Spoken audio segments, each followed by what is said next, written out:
നല്ലൊരു ജീവിതം എനിക്ക് വേണമെന്ന്. അങ്ങനെ വീട്ടുകാരെ നാട്ടുകാരെ എതിർത്തിട്ട് ഞാൻ അയാളുടെ കൂടെ ഇറങ്ങി വന്നേ. പക്ഷെ എനിക്ക് ഇനി അയാളുടെ കൂടെ ജീവിക്കാൻ പറ്റത്തില്ല.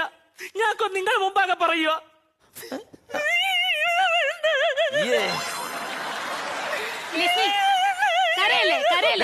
സമാധാനമായിട്ട് കാര്യം പറ. ലക്ഷ്മി വീടല്ല അത് മനസ്സിലാക്ക്. നിനക്ക് അറിയാതെ കാര്യം നിനക്ക് എന്തെങ്കിലും പറയാനുണ്ടെങ്കിൽ പറ. കാര്യം പറ.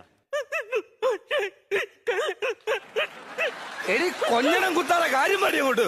അതായത് 14 വർഷമായി ഞങ്ങളുടെ കല്യാണം നടന്നിട്ട് എന്തൊരു സ്നേഹത്തോടു കൂടിയാ ഞാൻ എന്നോട് ഇറങ്ങി വന്നതെന്നറിയാമോ? എന്നെ ഭയങ്കര ഇഷ്ടമായിരുന്നു. എന്ത് ഞാൻ ചോദിച്ചാലും കൃത്യമായിട്ട് എനിക്ക് മേടിച്ചിരുന്ന വ്യക്തിയായിരുന്നു. പക്ഷെ ഇപ്പം ഒരു പൊട്ടിന്റെ ഉരുപ്പടി മേടിച്ചേർത്തില്ല, അറിയാവോ? തിന്നിട്ടില്ലെന്ന് പറയരുത്.